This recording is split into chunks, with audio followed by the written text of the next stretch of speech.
Hello, this is Random Palk, and we're reviewing one of the most classic games ever to be made. The original Super Mario Brothers on NES. I know there's no reason to review this game because everyone's fucking heard of it, everyone knows about it. But here we go. Now, everyone knows the graphics in this game were badass because it was one of the first games of its time. And the music is memorable as hell. Everyone remembers the music on this game. There's no fucking question about that. Yeah, I could go in that pipe, but I don't care about the coins, because we're just trying to get through this game and show you what it's about. Now, it is actually possible to beat the game with a single fire flower. I've done it before as a kid, but it's been so many years since I've actually played this game. My chance of beating it without dying is very low compared to what it used to be. But anyway, we're going to try to do this as a no-death run style. But the main thing to focus on in this game is just to review it. If I do a no-death run, that would be great, but it's been so many years, probably not going to happen.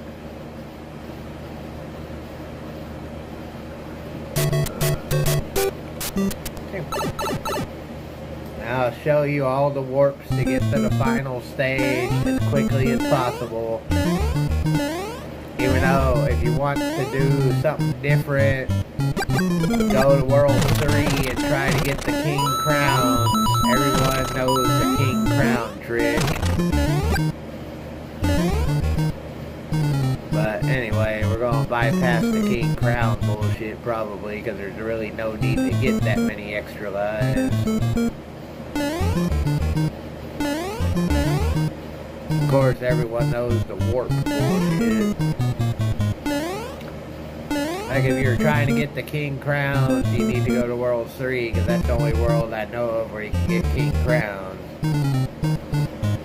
But if you want to beat the game as quickly, like a fucking speed run, you gotta go to World 4. Yeah. I've already mentioned the music in this game is iconic and memorable. There's nothing wrong with the music at all.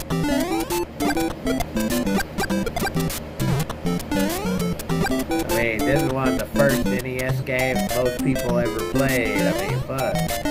How can you be against the music in this game? Ah! I lost my fire flower because I was doing bullshit. Damn it.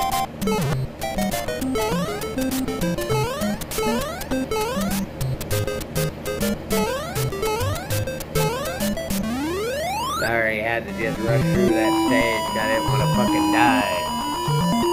But yeah, I lost my fire flower, which was bad, because if you're trying to do a no-death run, you gotta get the first fire flower and keep it through pretty much the entire game. So that pretty much X's out the first, that pretty much X's out the no-death run.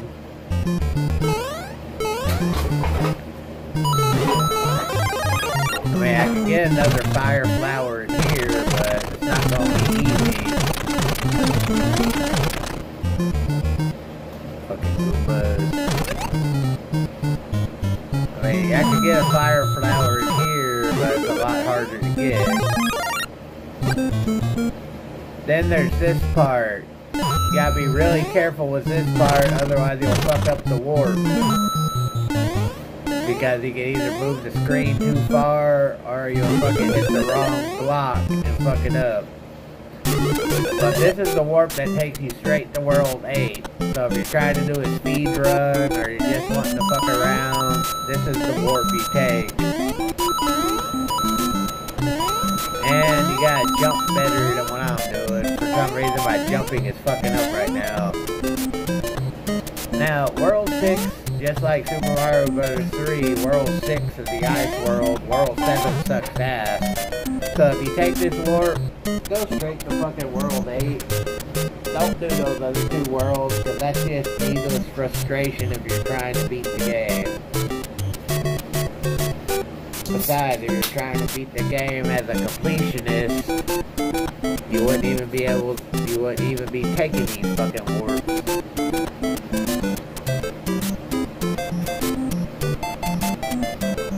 Now it's obvious I'm not doing a speed run because I'm pausing and talking and all the other horse shit. So we're just trying to show you the ropes of Mario 1 in case you never played it. Even though most of you probably have. Anyway, World 8. The hardest fucking game. Oh, I was talking and got my ass hit. Losing the Fire Flower World 8 is very bad because there are very few opportunities.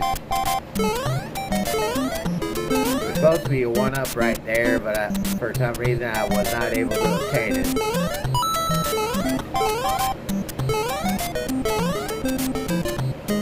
But yeah, if you lose the Fire Flower in World 8, there are very few opportunities to get it back.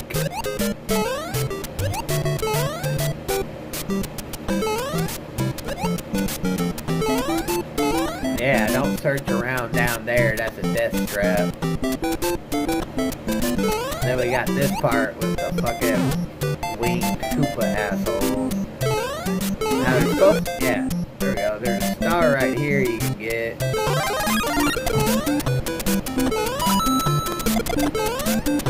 Ah! I was trying to rush. Yeah, don't rush when you get the star, because if you rush, you'll jump right into a goddamn pit. I don't know if I already said it or not, but the graphics and music in this game are iconic and memorable. And there's nothing bad I can say about that, because back in the day, this was the first of its kind. Yeah, I talk and fucking die. I'm an expert at that. If there's anything I'm an expert at, it's fucking talking and dying. Because while I'm talking, I'm not paying attention. But yeah, this is actually a great game. Everybody knows that shit. But yeah, I don't even know why I'm reviewing it, to be honest. Because I mean, everybody knows what the fuck this is. There's no real reason to do a review on it. The game I wanted to do a review on, I just didn't have the time to do the review, so we're reviewing this instead.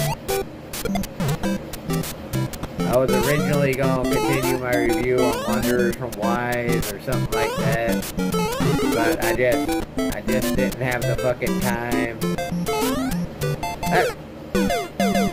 Now we're fucking up because I'm too busy trying to focus on what I want to say.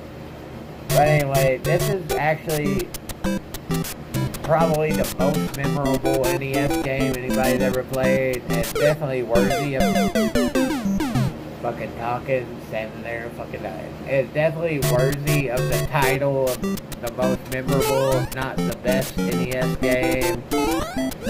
Now, honestly, I would not call this the best NES game, because there are better NES games.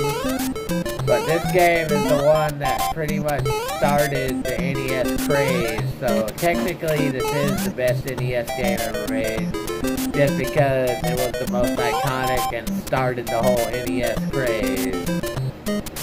But nah, there are better games and there are worse games. So I will not go as far as to say it is the best NES game. Just because, even though it is the most memorable, it is by far not the best. But it did create such a cult following, which can't blame it, because it is that it's a fucking badass game. There's no denying that. I understand why everyone considers this pretty much the beginning of the NES and beginning of the new game genre. Or whatever the fuck you want to call it. But, I mean, what else is there to say? It's fucking Mario. The original fucking Mario. What else is there to fucking say about it? I'm already running out of time because I wasn't doing my dashing around. World 8, you have very little time. That's the worst thing about World 8. You have such limited time, but I've been ranting and talking shit the whole time. I haven't been paying attention to the game. But anyway, it is possible to do a no death run on the original Mario. I've done it before, but I'm so distracted and talking about shit that it ain't gonna happen this time. If you wanted to try it yourself, you saw where the warps were in this video, so you know how to do it. Just try to hold on to the very first fire flower you get, because it's a pain in the ass to get another one if you die. And other than that, there's not much else to say right now about it. Anyway, if you like my videos, please subscribe. I know most of y'all probably won't watch this because they're like, who the hell is going to fucking say something bad about the original Mario Brothers?